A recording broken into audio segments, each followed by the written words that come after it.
It's funny, when I was doing my MBA, I was a nanny during the day to an 18-year-old who had special needs. So I would do that all day. Then I would leave that job and go and do my MBA. I was planning my wedding. I was getting my real estate license all at the same time. And I look back and people say like, how did you do that? I'm like, I don't know. I don't know. Yeah. I really don't. Like, I can hardly juggle 2 things, let alone those 4 things. And yeah, I mean, I guess when you're young, you have energy.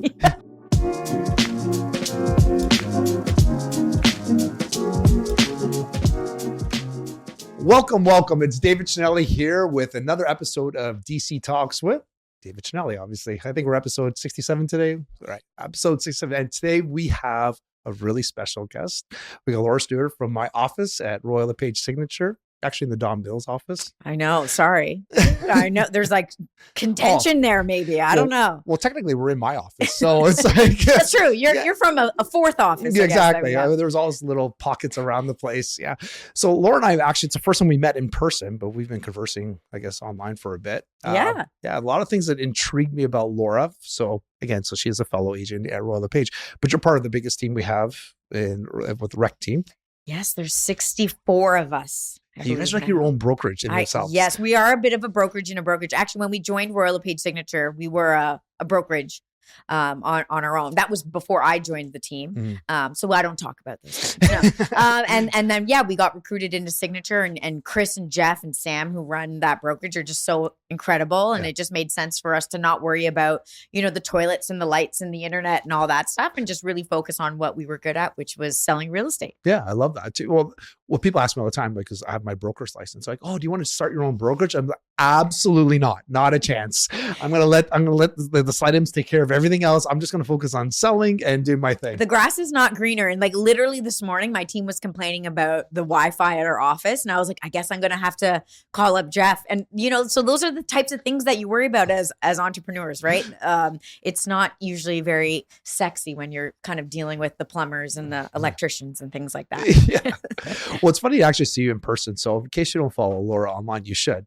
You have like all these TikToks now saying, I've seen you get dressed about 100 times, I think. Yes. Yes. Well, we all get dressed once a day, I hope, at least. I just happen to film mine almost every single time. Every day. So it's funny, like I'm saying, I've seen all your outfits. I know exactly what you're wearing for the day. So it's like, and then it's funny. Like, I didn't see this outfit. I guess you didn't post it today. I did not. You know what? I didn't post this one. I don't actually record every single one, surprisingly. But I definitely usually take a selfie. So check out the stories for the selfies. Yeah. I just love fashion. Yeah. I actually have a background in fashion. I worked at Holt Renfrew in their buying department for a little bit, worked at Hudson's Bay in their buying department as well.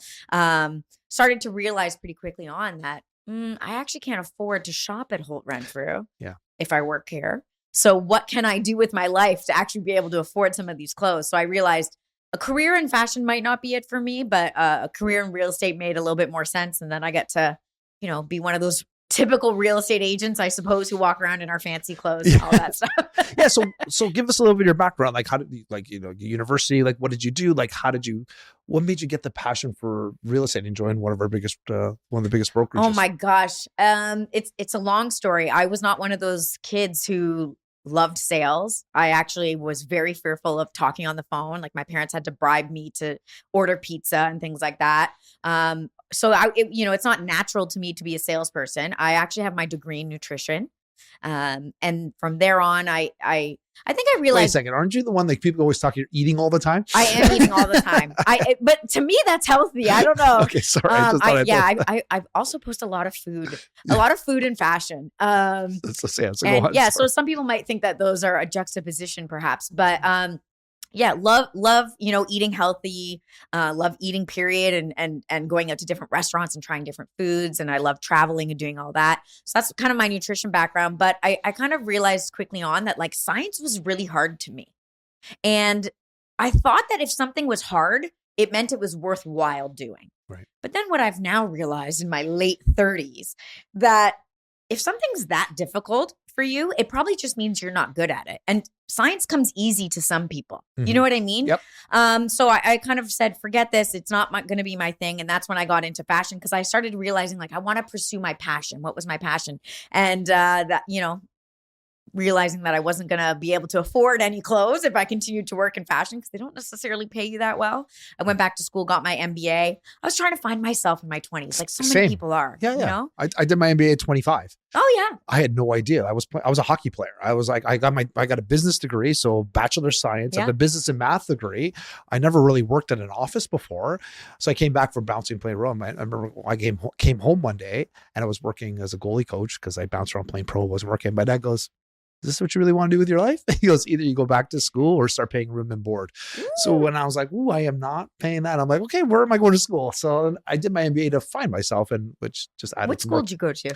Laurier. Okay. I did my MBA at Laurier. Sometimes when I ask people, say Schulich, and then we get to bond over our Schulich degrees. But I didn't even try for Schulich, to be honest with you. And it was like, well, at the time, the MBA, you need to have, they grandfathered me in, but you need to have at least 2 or 3 years of experience working, right? Yeah. And because I was running the business for the last year, and my boss verified that for me, but I hadn't worked, so I didn't even qualify for the actual qualifications to get into my MBA. Oh, okay.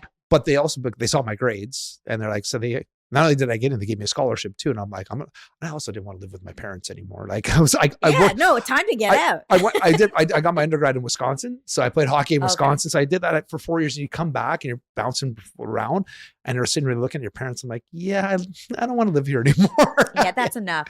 Out of curiosity, like, sorry, I'm turning the tables, but like what, was that hard for you leaving hockey behind? Like, cause you probably did it your whole life, right? Yeah, it wasn't, right? Because it was hard. But I always knew there was a timeline in which you're going to finish playing. And then once you saw the politics, when I was playing, like I remember I was in the States, and then I was in Texas, and I got a shutout. So we shared to share as a goalie, and I got released the next day. And I said to the coach, he goes, "It has nothing to do with your ability." He goes, you did well. Obviously you played better than the other guys. He goes, "But you're not American."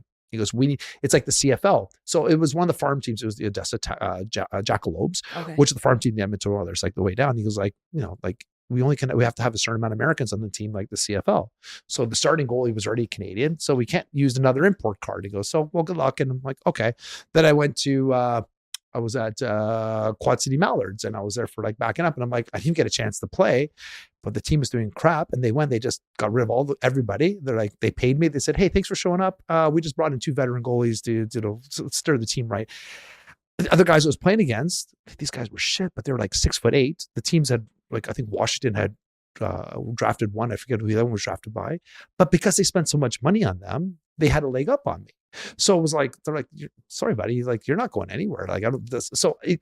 So when I left playing hockey, I was like, I'm okay. I'm done with the politics. Right. It was one of those things I don't mind playing for fun now. And I just wanted to do 1 year just to say I did it 1 year. Yeah. Isn't it funny how like passions can, when you start really thinking of them as careers, sometimes everyone says like live in your passion, but sometimes when you're trying to make money off your passion, it kind of steals the fun a little bit. It does. Well, in university, I had a good time, but it was like, but even then I noticed it too, because we'd wake up in the morning 2 or 3 days a week. We'd run at 7 a.m. for a couple of miles. Then you get back and you shower, you go to class. And then you come back from class, and then you go and you play hockey for 2 hours. Then you come and you shower again. You go and then you work out for another couple hours. And then you go either back to school or you study. And then you do that all over again. Rinse and repeat, rinse and repeat. And it was just, it got to be a lot, right? And then we had to keep above a certain grade percentage, which, I was good in school, so it didn't bother me, but I get it, right? It literally felt like a job. And I remember our coach would come in sometime, he goes, "I don't understand you people. You have all the privilege in the world. Like, how do you get so upset? Like, you're having the greatest game." And we're all like, "Because we're tired of your shit." We're tired. Sometimes it was just too much, right? Yeah. And, yeah. That's interesting. I don't know a lot of people who went down that path. My dad was a goalie, actually. So it's funny that you say that. And he talks a lot about his, like, he didn't make it to where you did, but, it can kind of just steal it away. And you want your 20s to be fun. Yeah. I feel like I know okay, good. I was going to say, like, if you're doing that all the time, like I had a fun time in university and I don't regret that at all. Our fun during the hockey season would start on Saturday night. Got you. So we'd have fun Saturday night. You couldn't really go. Like, I remember a couple of times we went on a Wednesday and I got sat for a game because I was working. I was a security guard because back in the day, like, our dollar sucked here. I think it was like 53 cents on the dollar. So I was working. So throw all that, and I was working on top of that. And I was doing campus security. And I knew all my friends were at one of our local bars. It was Wednesday night. So I just went in to see what they're doing. I wasn't drinking. And I pulled out we all got sat because like our coach found out we were out. I'm like, but technically I wasn't out. He goes, well, we were at the bar. I'm like, but I was working. He goes, but you went to the bar. And I got sad. I'm like, fuck. Yeah. So I got punished for that, which I was like, fine, whatever. It was my fault for going to the bar, I guess. But no, when the season ended, then it was a little crazy. Yeah. I feel you. The funny thing is though, when you took away hockey, it was easier for me to get a 4.0 when I wasn't playing hockey, even though we were drinking every night and partying every night. Well, you know, you want something done, give it to those who are busy or whatever the saying is. Those sayings all the time, but it is like that. And it's funny, when I was doing my MBA, I was a nanny during the day to an 18-year-old who had special needs. So I would do that all day. Then I would leave that job and go and do my MBA. I was planning my wedding. I was getting my real estate license all at the same time. And I look back and people say like, how did you do that? I'm like, I don't know. Yeah.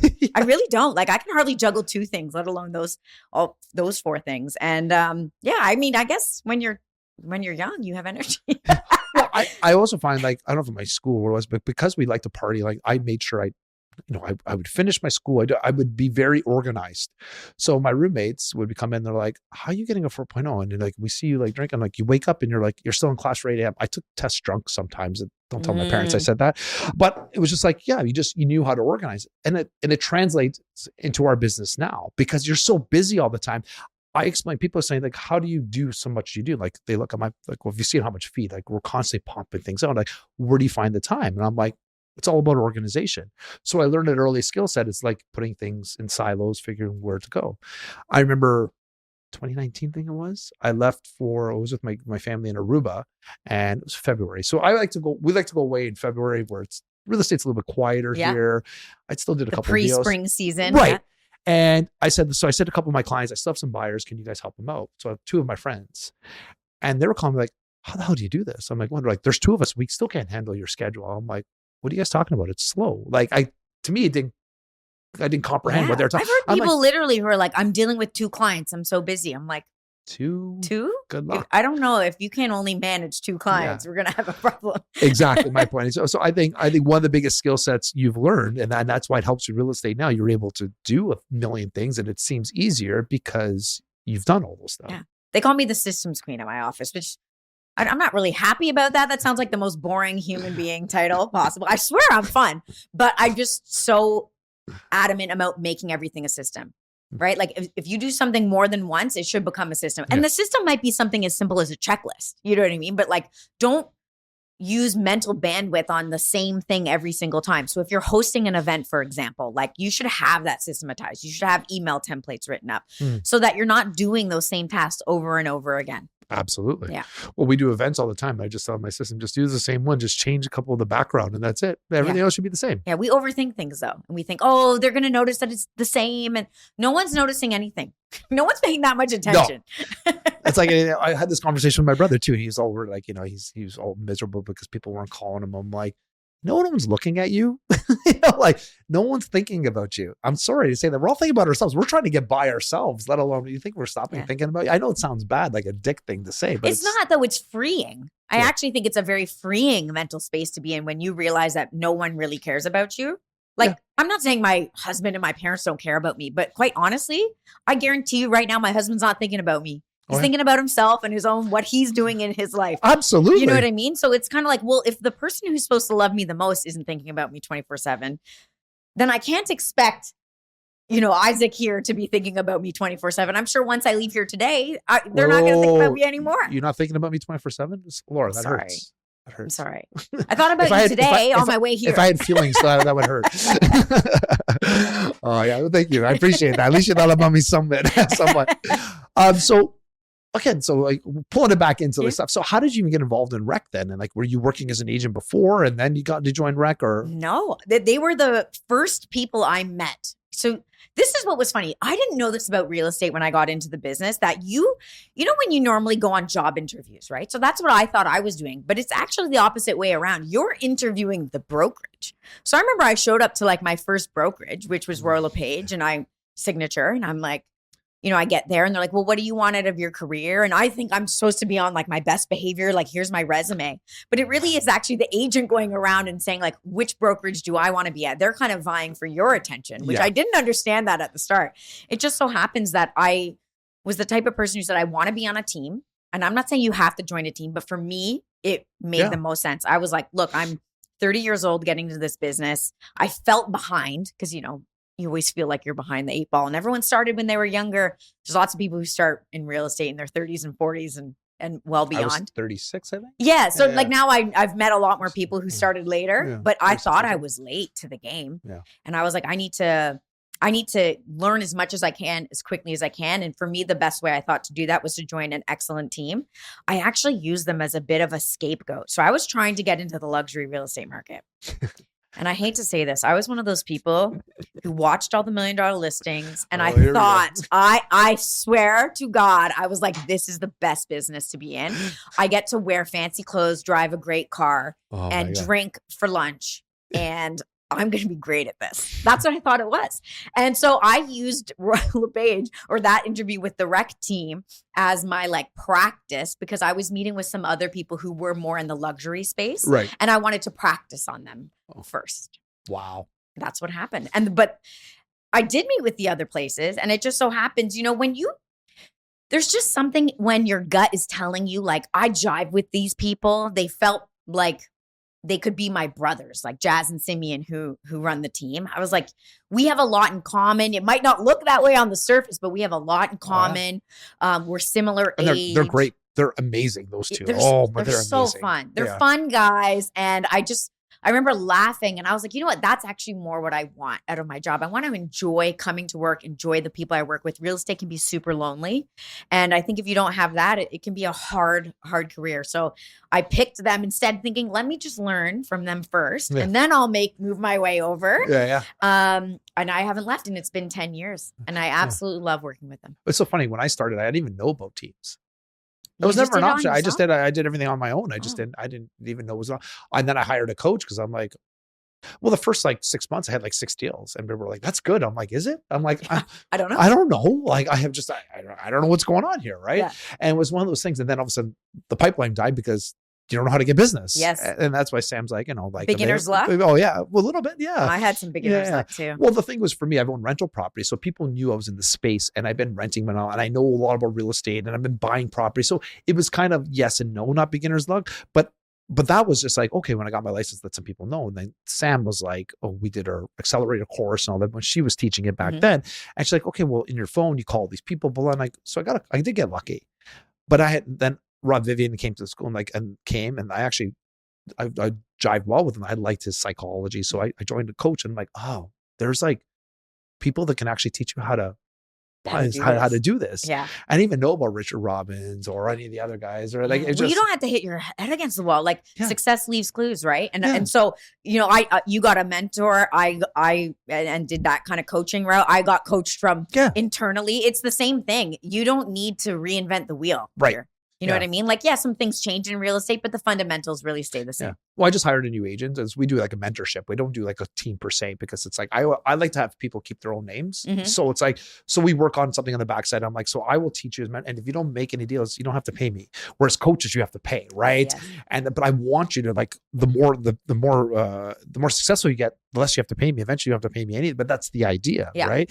And it was funny. I'm like, I wish somebody would have done that for me, right? And I'm like, and I was saying to her, I was like, listen, like, you don't have to go through all the mistakes that I went through. She's like, but isn't it a good idea to make mistakes? I'm like, yes, new ones. Different ones. Let's all learn from each other. Absolutely. Like, you don't have to do the same mistakes that I made. And there was a lot, there's always a lot. Every day, all day. It's funny that you said that about the team, though, because my team is similar in that regard. We don't make them use our branding. And it's not like we're like a celebrity brand name where it's like we want you plastering our name all over the city. It really is kind of like an opportunity for people new to the business to really learn. And it's a lot of fun. Like I actually enjoy coaching agents more than I do selling real estate. It's so enjoyable to me. I just find real estate agents like the most Andrew Perry, like he was saying that too, right? Oh, Andrew, yeah. So Andrew we're was such here. a unique breed. Yeah. No, I don't know. I just find like it's the challenges, the psychology, mindset plays such a big role in this business.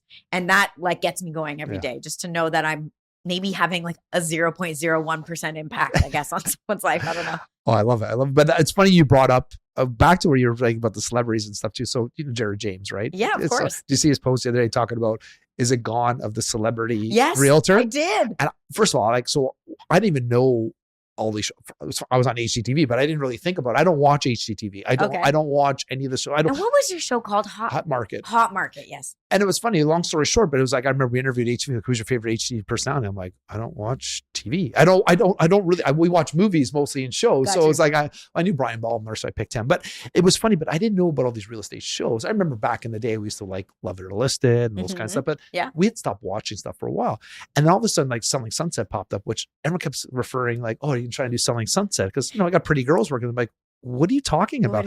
And then I watch a show and I'm like, oh my God, this is horrible. This is horrible. Like, people are going to think that that's what real estate is. Yeah. It's so awful. And like $1 Million Listing isn't maybe quite as intense as Selling Sunset. Because of it's still bad, and it's not bad at all. And I hate it for our industry, because I think it just gives the industry a bad rap. It makes people get into the industry who really shouldn't be there. And I feel bad for them, because you're making life changes. You can put yourself in big time debt. It's stressful. And the average person, I actually don't think, can handle it all that well. No. And they go down this route because they make it look so good on TV. And those agents, though, they were actually giving the real, like, how many houses these two sell? Like, and they went through all the casts. Like, I sold one house this year. I made 30, like 12. Like, it was like one that had 3 sales, and it was like, oh my God. I'm like, and these guys, because you're pretty, you're on TV. I'm just like, yeah. I hope they get their clothes like lent to them or something. At least like part of the expense. Or the Lamborghini that Christine was driving. Yeah. It's all fake. It's all fake. I still watch it just now. Like, now I just from a different lens. Like, I find it humorous and. Yeah. Well, it was funny on our show too. It's like, I'm like, why do you keep showing my car? I had a Porsche Cayenne now. Like, and like, we have a cool car. I'm like, oh, okay. I just didn't think anything of it, right? But now you watch Selling Sunset, I'm like, they're driving all the nice cars. I'm like, oh yeah, you guys don't even own those. It's very different. Yeah. And it's one of those things. I think the top realtors in the business really, they do most of the business. Like, I don't even think it's the 80-20 rule. It's like the 95-5 rule. Yeah. Where, 95% of the business is done by the top 5%. Actually, there's a new stat. I was just reading, someone was saying the realtors, and I have it on here because I'm adding it to my, because I was talking about this, about what sales stats are. And the 2023 real estate stats came out. And, there's 75,000 realtors now. So what percentage do you think had 0 deals out of the 75,000 last year? I feel like it's a stupid high number, like 30%. Higher. 40? Higher. 50%. 47%. Oh my God. Okay. 0 to 6 deals. Let's put this in perspective, guys. You're doing 6 deals at the higher echelon. You're doing a deal every 2 months. I don't know how you're feeding your family. Anyway, every 2 months, which means I don't know how good you are at your job, but imagine only doing your job once every 2 months. Anyway, 1 to 6 deals. You know what percentage? Well, now I'm not going to guess because I have no clue.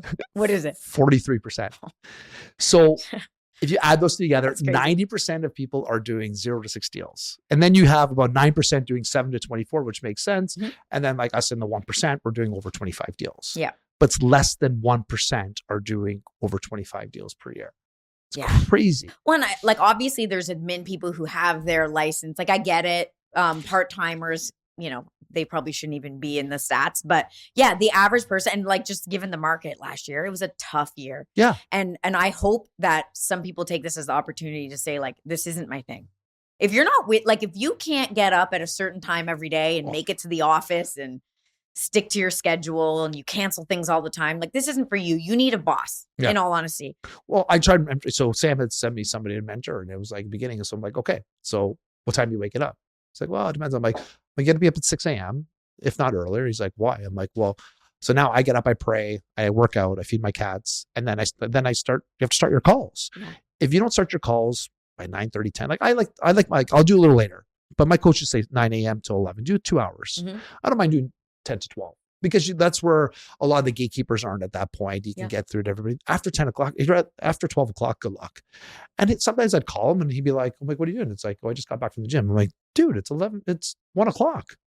When do you do your prospects? I'll do it. I've never did any prospects. Or I see people like book out at 3 o'clock. Where are you going? Mm-hmm. Like, the day is still going. You have to be the person who really looks at it as if there was a boss. Yeah. Like, you have to have a certain level of accountability. I get up, my alarm rings at 4:51 every single morning.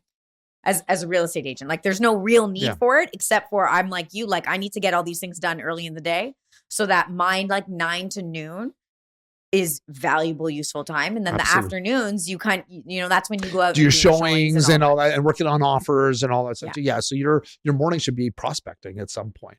But yeah, I'm like, so if you're doing like, so I get up at, I tried doing the 5:30. I just find that extra half hour kills me. I go to bed early, like 8 o'clock. Oh my God. I know. All the good stuff happens. Like people are shaking their head. Yeah, like you can't even. We went to the Raptor game. You can't even get home from the Raptor game. I don't go to the Raptors game. Yeah. Sometimes people are like, "Oh, my girlfriends were like, we're having a dinner at 7:30." I was like, "At 7? I'm in my PJs by 7:30. Like, what is happening?" Yeah, but like that's how you get. So it done. I thought I was bad. I go to bed. We're in bed by 10:30. I like sleep though. Like I need a good 8.5. Yeah, like, or I'm not functioning. You're such a child. I am a child. I am a child. My business partner and my husband, they both are like, you child. And like, when I'm hungry, I'm cranky. Like, it's like, she needs to sleep. She nees to be put down for a nap. We're similar that way. My wife gets that way too, because we intermittent fast, right? Okay. So I wouldn't dare ever do that. It's like, right now, days like today, I'll fast until 3 o'clock, right? But usually I'll eat at 1 o'clock. But my wife, as soon as 12 o'clock rolls around, I'm like, if I say I'm going to cook, I'm like, I'm eating at 1. She gets like hangry. And if it's past 1, I get hangry. But it's like, but it's so funny, the difference. I'm like, she just turns mean. Oh, yeah. I feel like I don't know if this is true, but I feel like it's a physiological difference between men and women. Like we need to somehow we need to feed, just in case for any reason we're like feeding other babies or fetuses. I don't know what it is. Like, but every woman I know gets like intensely aggressive when they're angry. So now I just carry snacks around. And I used to always get, my wife used to laugh at me because I would go to the mall and I'd bring like nuts and a protein bar for her, right? No, for me. Oh, for you. Okay. My friends used to do it for me. Well, because before we didn't intermittent fast. Like she was just like, she'd eat whatever. And now it matters. But anyway,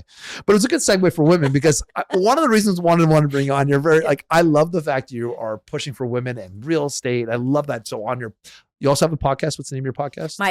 I'm very creative. It's called The Laura Show. Okay, The Laura Show. Yes. I knew what it was, but I wanted you to say it. So I love The Laura Show because you have these amazing female guests on the show. But one of the clips I was sending to, I wanted to talk about that. Yes. And you mentioned how real estate has changed for women, like even since you've started. Yes. Can you expand on that a little bit? Yeah, it's actually interesting. So in our brokerage, and you would know this, a lot of the top agents are female.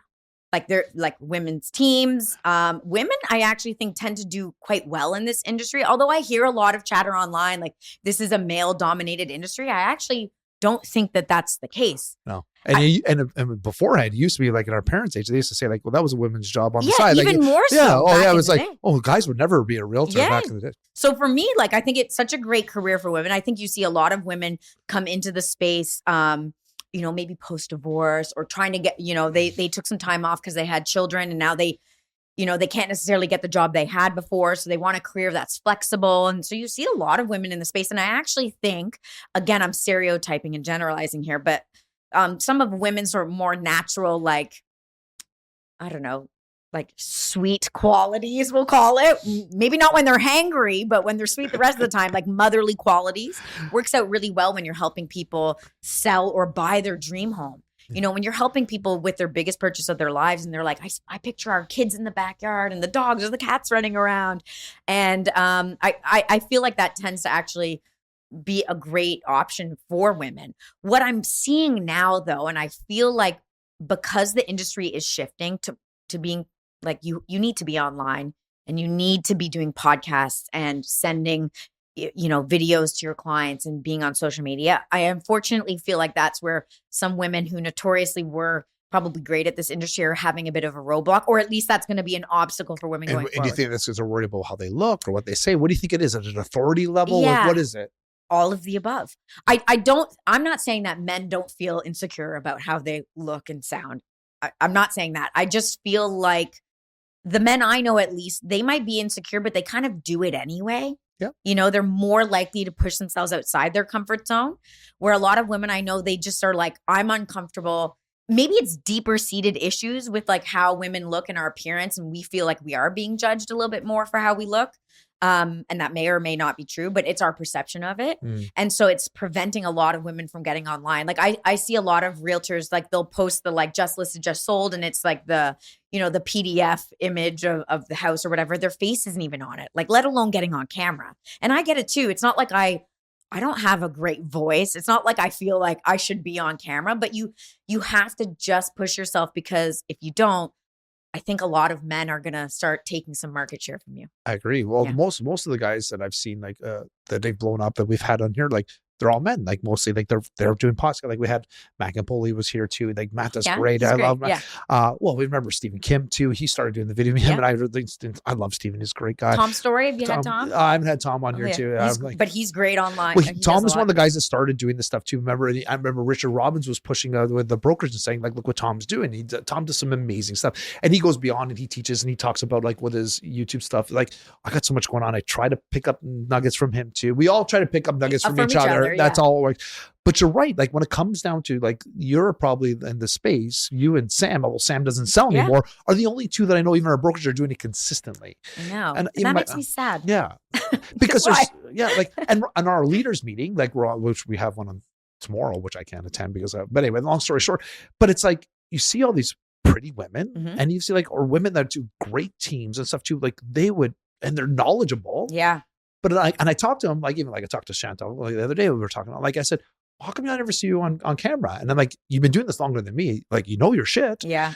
And it's like, and she won't do it. Like Erica Reddy does a great job. Yeah. I love Erica. Yeah, she just started a podcast. Oh, yes. I saw with her friend. Yes. Yeah. And so I've been pushing for her to start a podcast for years. But she's on TV. Yes. But that helps, right? You know what I mean? Like, her, a couple of years ago, she wasn't on TV, so she wasn't even used to that. So it's kind of like baby steps. So that's why I always say to people, like, just start with social media. You don't even need to start with a podcast. A podcast sounds intense. Yeah. Like, just start with creating some social media content. Yeah. Take a picture of yourself, put that out. Yeah. Like, start baby steps.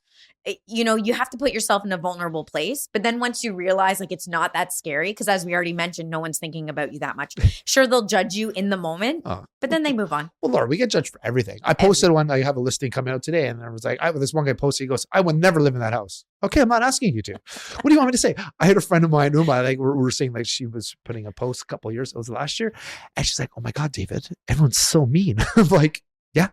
She goes, how do you deal with it? I'm like, delete. Yeah. Like, fuck off. Yeah. I've been pretty lucky. I haven't gotten like a ton of mean comments, but when I do, I find them quite humorous, particularly the ones on YouTube, because like, I really don't know the person. Like Instagram, I might be like, oh, I can see your profile. You look like a normal human. But like on YouTube, it's like 1, 2, 3, 4 user, whatever. And like, we were just talking on our way here that I got one, and like I was giving a book review about Michelle Obama's book, Becoming. Okay. And like this one person just like started being like, that's not the title of the book. It's becoming Michelle Obama. And in my mind, I'm like, is that right? So like I start Googling it. I'm like, is it about her becoming a woman from the man? No, that's not what it's about. But it's so funny. You heard about all that transgender controversy, right? With Michelle Obama? Oh my God, you haven't? No, like what Joan Rivers calling her transgender, and that's why she's apparently was killed. This conspiracy stuff. Oh my God, you got to go down the rabbit hole. I don't like these rabbit holes. Oh my God, I like staying up here on the surface where things make sense to me. So I thought you knew about that. No. That's a perfect I didn't bring it up to be controversial. It was just funny. It was like someone would like kind of like immediately start typing something, and they were wrong, because like I started Googling it later. I'm like, no, it is Becoming by Michelle. Yeah. So like at least be accurate if you're gonna troll. But anyways. Well, I had this one guy trolling me too. Like we were on TikTok. We talked about like, I'm not a huge fan of electrical cars, and for a number of reasons, right? I said I drive a Panamera, like a Porsche Panamera, and I like their Taycan, but I talk to guys at Porsche. I'm like, does it make sense? They're like, no, there's the infrastructure for your job doesn't make sense. So it's like, because I travel so much, like if your battery starts to go, there's no, like if you try to, fill it up, it could take you. You need half an hour. You need a half hour to 45 minutes. And if you're not in line, and sometimes in the cold, sometimes they don't always charge. And then there's people like, we're talking about like the emissions and stuff too. Like, okay, sure, you don't have any emissions, but in order to drive an electric car, believe it or not, you have to drive it 8 or 9 years to have the same carbon footprint as a regular car. So you're not doing it for the environment. And then when the battery gets decommissioned, right, it's now toxic, because at least with a car, you can take apart the alloys, but they're all melted together or mixed together with an electrical car that you actually can't use the components. So I'm like, so this guy's trying to argue me and like talk about climate change and all this other stuff too. And I'm like, buddy, you're just never going to convince me. And he kept going on and on and on. And I'm just like, no, it doesn't convince me. He was just trying to troll me and just trying to piss me off and poking the bear. And at one point I said, okay, I'm done. Yeah. I think that's why maybe some women, people in general, are scared about putting themselves online, because they do feel like they don't want to be opinionated, because they don't want to rock the boat. And I think you probably do a good job of saying like, look, these are my beliefs. This is what I lean into. Yeah. And you might repel some people. And I think in our industry, that scares a lot of people. Like, what do you mean repel? I need every single person to buy a home. I was so scared in the beginning to talk about my belief in God and how I came to Christianity. And then, because we have a lot of like Muslims, and especially in the West office, and like I have friends that are Muslim. Like, I didn't want to say like, not like I don't respect you. Yeah. But I'm like, but you have your belief, I have mine. And you thought they might not use you now because, you made it so apparent and you're talking about it. I actually think it shows great strength from people when they're allowed to be vulnerable. And I actually think most people aren't trolly like that. Like, you get one person that says something, the average person's like, cool, do you? Like, I'm good. Yeah. You still want to sell my house? Like, it's not that serious. It doesn't matter your religious beliefs on selling my home, generally speaking. Exactly. And so, I think it's cool when people are putting themselves out there, and that's how you really find, and I hate to use a buzzword, but like your tribe, right? Like people online who really like you, and that's who you're going to connect with. And now it's so funny, like, because I've been more vulnerable, because I post more things online, my relationships with people are better, like offline, like, because they see what I'm doing online. And then when I talk to them, we'll have real in-depth conversations about things that we're both passionate about, or things that we like, versus like that awkward drive to show properties, when you don't know what to talk to them about. I was about. watching a TikTok yesterday, or a video, or was it Instagram? Yeah, I know we're running out of time on one. I told you I could talk. I know. I love you too, buddy. Don't worry. He's just giving me the eyes. No, but I was watching because it's like the most successful in the people in the world, exactly what you said. They build a relationship with their clients. And I've said this all the time. We take that from Ryan Serhant, right? People don't like to be sold to. But they like shopping with friends. Yeah. And one of the reasons why we do this podcast is I want people to get to know me. I want them to know like my thoughts. And I want them to push back on stuff too. I want them to actually get to know me, because if you're only watching what I'm doing on social media, just on this, I sold this house, and like, you don't really get to know me. Right. Yeah. And like, but that was the idea behind it. And it makes sense. With my clients, I don't think any of them feel like they're clients. So I had a conversation with, was it my wife, or like, it was Natalie. She's like, why do you do so many like events? And I'm like, what are you talking about? She goes, well, you do like, so I do lots of events. I do like a Mother's Day event here where I do like mimosas and nice. Manicures. We do a cigar night with the guys. We're doing one, the Easter egg hunt for the kids and stuff too. We do a Christmas event. On their birthdays, they get cookies and then we do Christmas time. So during COVID, we were doing like pizza deliveries, and we were just getting involved. And my wife's like, well, why do you do that? I'm like, I want my clients to know that they matter. Yeah. That they weren't just a transaction. They weren't just a number. That when I said you become part of my family, you actually become part of your family. I remember your birthday. So I remember your kids' names. Yeah. Because I don't want to just be your realtor, for one transaction. I want to be your realtor for life. I want to be your kid's realtor. Yeah. But I also want to still like, you can still be friends with us without having that weird, like used car salesman. Yeah. Like vibe. You're not selling it, like calling them. You're calling them to invite them to an event. You're not calling them to say, hey, who do you know who wants to buy or sell? Right. And like, isn't that way better? And yeah, sometimes like if you don't like being around people, this probably isn't the industry for you anyway. Yeah. But I think the events is the way to go. We do more educational events and social events, but it's the same thing, right? Because our database is made up of a lot of investors. So they want opportunities and they want to learn what the next best investment is. So the same kind of thing. And you're right. It's not like we do one transaction and then they can't remember our names. Like our clients message us years later and we're always there to help them with any of their tenant issues. Like, we get so involved, and it is tiring and exhausting at times. I'm not saying it's easy, but it allows us to never have to go out and like buy a database or Google ads and stuff like that. So it's actually a very effective way to do business, because once you get a client once, as long as you treat them well, the ROI is now exponential. Exactly. Yeah. Well, I'm dealing with a client right now. We're looking to purchase another property, to take over a lease and stuff too. And he calls me and goes, I know you don't like, it's not really making money. I'm like, I might make $300-400 on it. I'm like, you have no idea. I'm like, I'm servicing you, and I'm protecting him. Like that's how he goes. And like this, like if you were rolling with the other agent, you would have missed this, and this. And he goes, oh my God, thanks. And I was like, again, it was just like, again, it's not about the money. It's like whenever he's ready, he always calls me like, and again, this is like a third fourth or fifth transaction we done with them. And again, don't worry about the number. I'm like, I just want to make sure you know I have your best interest. And that's what I try to tell people. And that's what we try to do. Well, thank God. we need to change the persona of this industry, right? Yeah. It's embarrassing. Well, my goal was to elevate your real estate experience because I had so many bad realtors. So I didn't want to be a realtor because I had the bad experiences. Yeah. So my personal motto is elevate your real estate experience. And you won't go through the same pitfalls and the same mistakes that I went through because I went through them. And that's, and people ask, why do you help other realtors all the time? People ask me for questions. I help as many as we possibly can because I want our industry to be elevated. And it's funny, once you get to a certain place in the real estate journey where, helping someone buy a property feels good, but you know what feels even better is like giving back to the industry who gave so much to you. Right. And you don't get there. Like, I'm not saying people, if you're first year in the business, you should be mentoring people. That's not at all what it is. No. But it is after you've been in the industry for 10 plus years and you're like, you know what?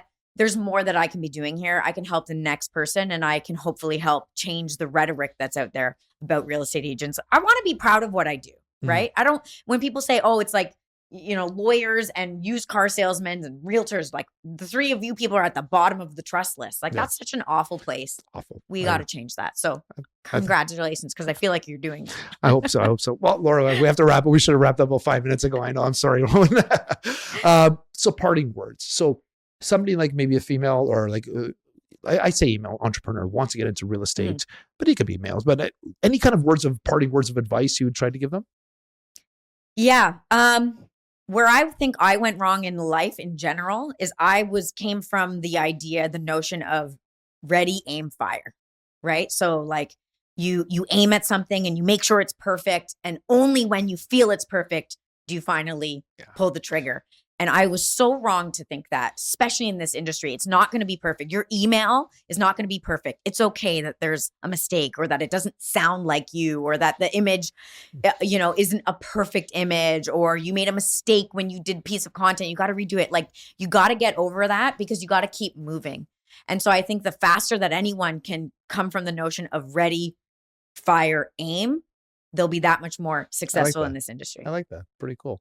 So for somebody who wants to find you, I'm going to stop saying the word so. That's from HGTV. They said, never start a sentence with the word so. So I'm guilty of that too. I know. They would, we can't use that scene. Anyway, that's one thing I learned. Where can somebody find you on for your podcast, your personals, TikTok, Instagram? What's the best way to find you? I'm honestly everywhere, but I would love if people could check out my YouTube channel, in all honesty. And that's Laura Stewart TO. And that's where you're going to find my coaching tips, my sales tips, as well as all my get ready with me in the morning and my travel, things that happen to me when I'm traveling, as well as all the food that I eat here in Toronto. Oh, I actually saw you the pizza yesterday. Yeah. How was that? In New York? Yeah. Oh, it looked amazing. The best pizza I think I've ever had. Oh my God. Yeah. Now I'm getting hungry because I haven't eaten yet. See, I'm good. I've already eaten twice today. I'm there good. There you go. All right. So we're going to follow that with, same with us. We want to build our YouTube channel. So you can follow me, David Chinelli, Realtor, I guess, on YouTube. Is that the one we use? No one? Yeah. On the DC Talks podcast with David Chinelli. So because we're always trying to build a brand. So like, subscribe anywhere you watch these podcasts or listen to. But yeah, if you go to YouTube, we'd love to subscribe. Follow and subscribe with Laura as well. And we'd appreciate that. Thanks again for listening. And we're off with me and Owen next week. We're talking to maybe some other controversial stuff next time. Something hot. All right. We'll see you guys next time.